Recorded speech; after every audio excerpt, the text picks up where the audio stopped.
নমস্কার বন্ধুরা, স্বপ্নাস ডায়েরিতে সবাইকে অনেক ওয়েলকাম জানাই। আজ তোমাদের কমলি শাক ভাজি রেসিপিটি করে দেখাবো। আশা করি তোমরা বাড়িতে অনেকেই অনেক রকমভাবে কমলি শাক ভাজি করে থাকো, তবে আজ আমি কিভাবে ভাজিটা করেছি সেটাই তোমাদের শেয়ার করলাম।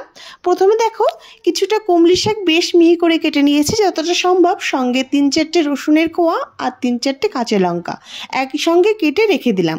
অন্য সাইডে কড়াইটাও বসিয়ে দিয়েছি। কড়াইটা যখন বেশ ভালো গরম হয়ে যাবে দিয়ে দিলাম পরিমাণ মতো সর্ষের তেল, আর তেলে দিয়ে দিলাম প্রথমেই একটা শুকনো লঙ্কাকে চিড়ে।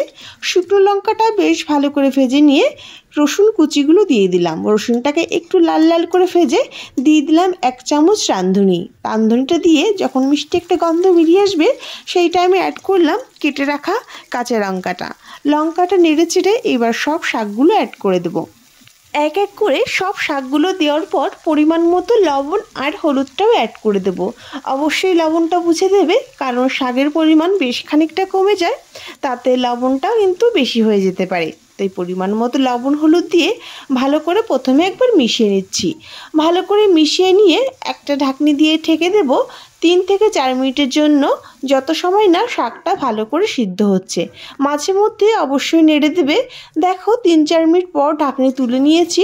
শাকটা কিন্তু বেশ খানিকটা নরম হয়েছে এবং অনেকটাই শুকনো হয়ে আসছে।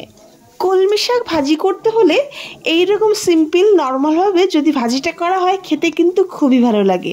শুধু একমাত্র রসুন আর রাঁধুনি দিয়ে নেড়ে চেড়ে একটু গলিয়ে নামিয়ে নিতে হবে। দেখো আরও 2-3 মিনিট খোলা অবস্থায় নেড়ে নিয়েছি এবং বেশ ভালো ভাজা হয়ে গেছে। এবার আমরা নামিয়ে নিচ্ছি। ভাজা পুরোপুরি রেডি। খুবই সহজ এবং নর্মাল রেসিপি তোমাদের শেয়ার করলাম। আশা করছি তোমাদের ভালো লাগবে। বন্ধুরা এইভাবে প্লিজ একবার ভাজিটা করে দেখো, খেতে কিন্তু খুবই ভালো হয়।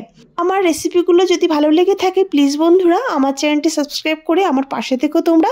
সবাইকে অনেক ধন্যবাদ।